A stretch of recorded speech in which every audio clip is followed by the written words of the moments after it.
gusto gid mabuhi tapos wala man yun pud milain alangan mo adto mi dito sa lang mura man gyud ay among nakuanan. Mura man gyud among namatan nga mura gyud among kabuhian.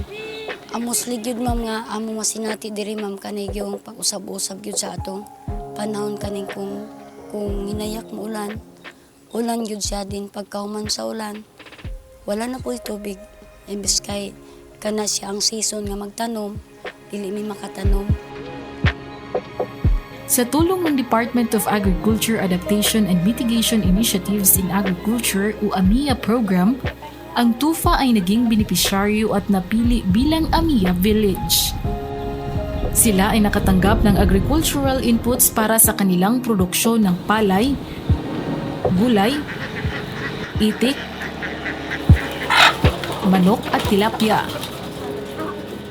Nakatanggap din sila ng egg machine, floating tiller at pump and engine set kung saan nagpalawak ng kanilang pagsasaka. Layo ra kaayo ma'am. Kami nga naa si Amia.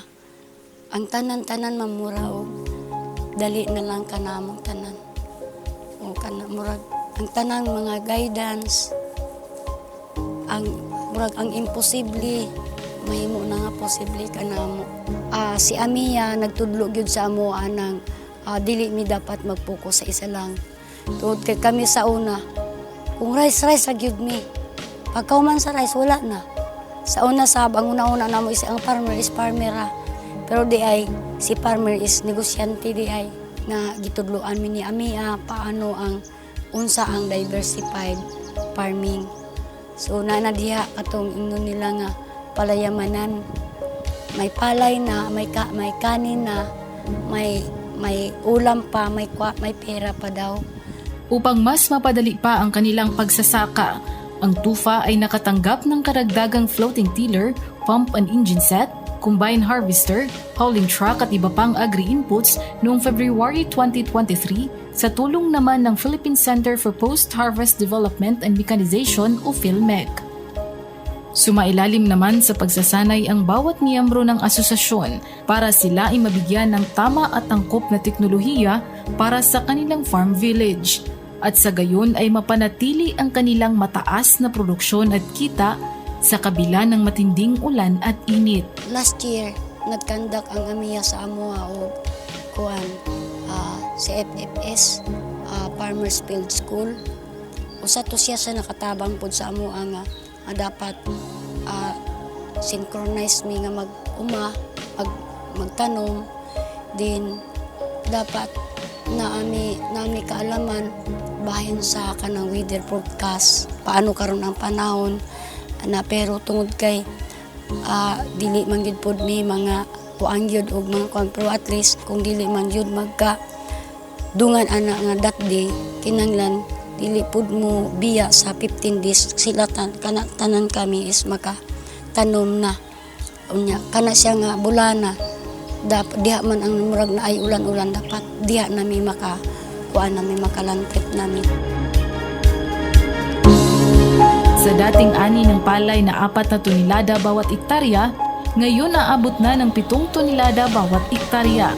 Umaabot din sa 70% kada araw ang kanilang nakukuhang itlog ng manok. Sa kanilang fish pond, nasa 300 kilo ng tilapia ang nakukuha ng asosasyon sa loob ng 6 na buwan. Upang mas madagdagan pa ang kita ng mga miyembro, binigyan ang asosasyon ng 100,000 piso na financial grant, pandagdag kapital para sa kanilang balot and salted egg enterprise sa ilalim naman ng AMIA program. Dako po siya kahimuan ma'am kay dili ko mamahudtan og sudan. Di ko mahudtan og kwarta. Tapos makatabang pagyud ko sa katibukan. Makapahulam, din makapanghatag, din tapos usa pagyud ma'am is kanang nakatabang nami ma'am sa kuan na nami natabangan nga uban nga mga asosasyon nataga na namo og kanang libre pod nga ayang itik. So nakahatag na po misa ka ng di nga among ipapiso para po ipahatag po sa nagkalain na po nga mga interesado nga mga farmers. Then siguro sa ako mga membro dako po siya og kahimuan kay nakaingon man po sila nga kung di wala pa ning itlog sa itik, pasayon ko pa og pa-eskwela sa akong mga anak kaning pispan, panahon nga naami mga kuan, mga tigom-tigom, kung wala may kwarta kapalit o pasudan, mamingwit. So dako siyang benepisyo para sa amo. Then sa pagid nga benepisyo namo ma'am nga ani nga kuan is tanan namo nga dinagko nga mga bayro no nakapaistalar mi og kuryente, nakapahimo mi og machine resid, tapos nakapaistalar mi og CR, nakapaistalar mi og kanang tubig, di nakapaistalar po mig suga. Tapos napod mi nahimo nga gamay nga storage sa among bahog og mga bahog nga ihatag ni Amiya.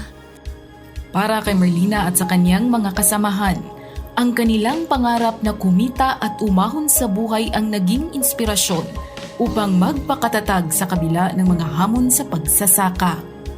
Sa pamamagitan ng kanilang personal na karanasan at impormasyong nakabatay sa sensya, anuman ang maging hamon ng panahon, tiyak na sila ay handa na.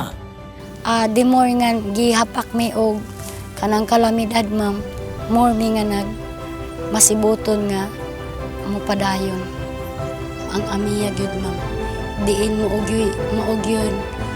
Kung baga siya ang lahat, siya ang dahilan sa lahat. Sa Tagalog pa, siya ang pakana nga nung naingon na minani karon ka. Sa ako is successful na gyud mi.